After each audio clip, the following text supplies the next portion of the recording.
Hi everyone, it's Krista. Welcome to my channel. It's the Radical Angel Esoterica.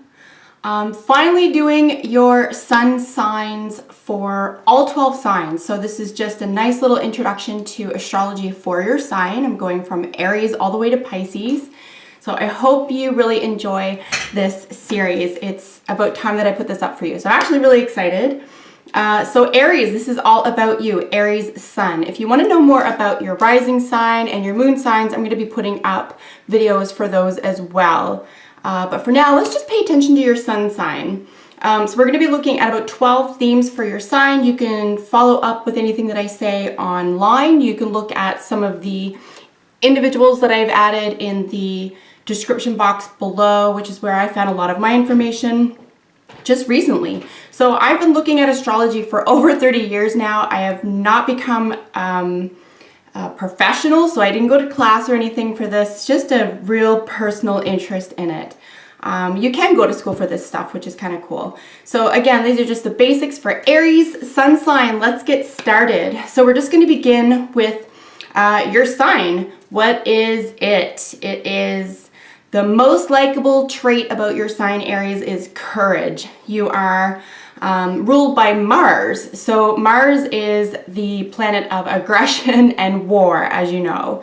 So a lot of fiery, warlike, win at all costs kind of energy behind Aries. So this can be afflicted, or you could run up against sort of retrograde or some difficult planets around Aries, and this could make your Aries strong and bold, but in a not very helpful way. But most signs can be tempered by the signs around them.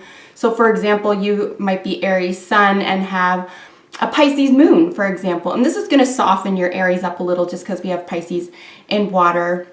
You're going to be a little bit more reflective. If you're double Aries, for example, Aries sun, Aries moon, you're going to be a go-getter. Nothing can stop you. You might even be a little bit addicted to the thrill of the chase, a little bit of a gambler. But yeah, check out your other signs, including your moon and your rising, and you can find a little bit more about how those interplay with one another. Your house is the first house. So unsurprisingly, Aries, you're the first sign of the zodiac, and you rule the first house, which is all about the self. Okay, so we actually everybody needs a little bit of Aries in their own chart, or else they're going to be either so self-undoing, for example, like the Pisces, or they're just going to be wrapped up in other people and not consider the self. So this is essential to personal growth and to all relationships, frankly. You have to take care of yourself first in order to be able to give anything. The body part ruled by Aries is the head. So of course we're beginning with Aries all the way down to the feet, which of course is ruled by Pisces. So all of the signs rules its own body part, and you rule the head. Unsurprisingly. Also, the symbol for your sign is the ram. It's the horns. The ram is pretty much going to plow through anything. Like I said, it's got the fighting spirit. Your element is fire. So fire is actually one of the most beautiful elements, one of the most life-altering, transformative elements that there are. And Scorpio, interestingly enough, includes both fire and water in terms of their elemental makeup. So you actually share a planet with another sign, although Scorpio is a little bit different. So both Scorpio and Aries shares the planet Mars. Scorpio, however, has a little bit of an added, I would say, I was going to say burden, but that's not necessarily true. It just makes them a little bit deeper, more emotionally deeper, just because they're a water sign as well. And of course, that is the planet. I'll think of it in a second. So it's Mars and Pluto. So that's, the transformative planet. But you have the one. You're pretty single-minded, Aries.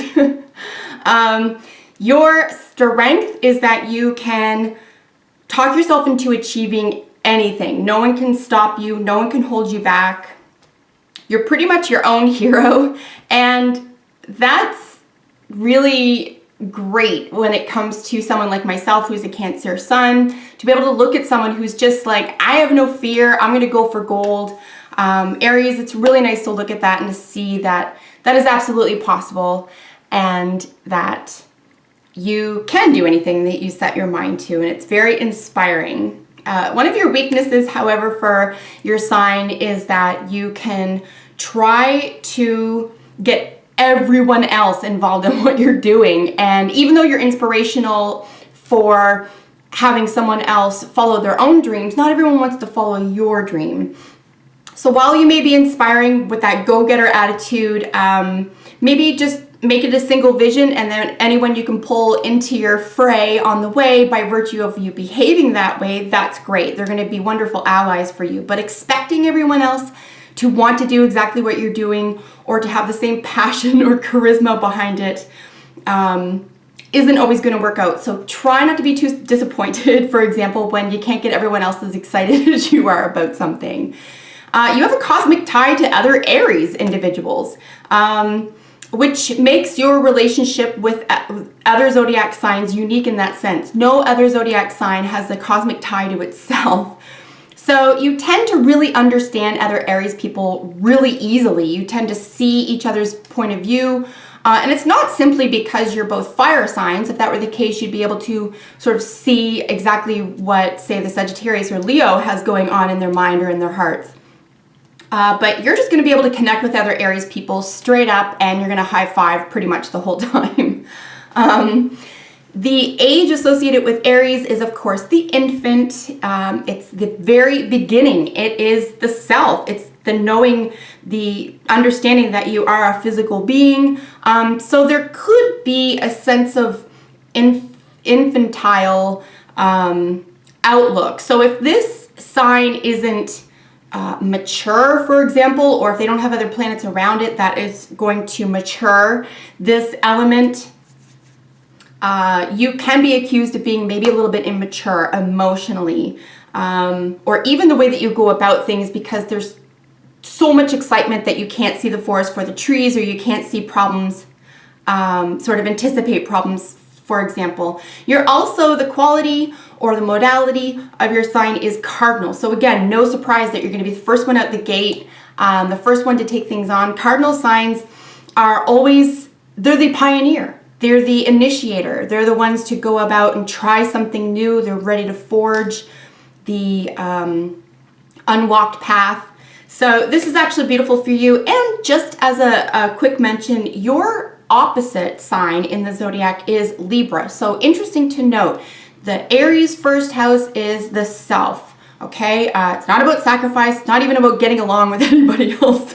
Not that you don't, but it's not the way that you're going to behave, because our sun is how we go about behaving in the world. Libra, your opposite, on the other hand, is all about partnerships. It's literally the opposite to you. It's all about considering the other person. There's takes two to tango. We're going to consider the other point of view, balance, that type of thing. It's all about literally the two as opposed to the one. So that is your opposite sign. We always know that when it comes to opposites in the zodiac, or pretty much anything in life, that there's so much to be gleaned there. There's so much to be learned. So you can learn a lot from your Libra counterparts. And finally, your attractions and your opposites. So I did mention your opposite is Libra, and you are probably most attracted to other fire signs. And I'm not speaking strictly about romance. I am just about the way that you operate, the way that you go about seeing the world, how, you know, the lens through which you see the world is probably going to be most easily matched with other fire signs. Of course, that's Leo and Sagittarius. And these are also very, very exciting fiery signs as well. So you're going to find it really easy to get along with them. Depending on your moon sign, however, that can help influence your emotional attachment to other signs. So when you're talking about emotional attachments or even love affairs, chances are that's going to be more guided by your moon sign as opposed to your sun sign. Your sun sign is the way that you go about behaving, but your moon sign is the way that you go about feeling about the world. So that is your nice little rundown of your sun in Aries. I'm just going to look at couple more key themes here. Again, everything that I'm using for information is listed in the description box below. So if you want to look this up for yourself, you can always do that. Your dominant keyword for the Aries is I am.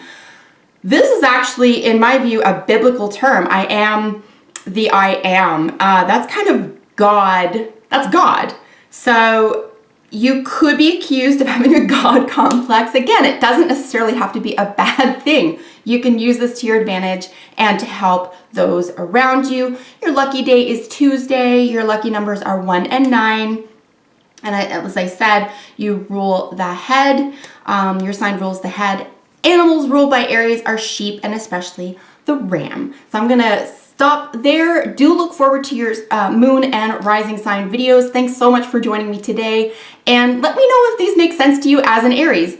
Are you a typical Aries? Are you more like your moon sign? And what other types of videos would you like me to do for you? Until we meet next time, take excellent care, Aries. Bye for now.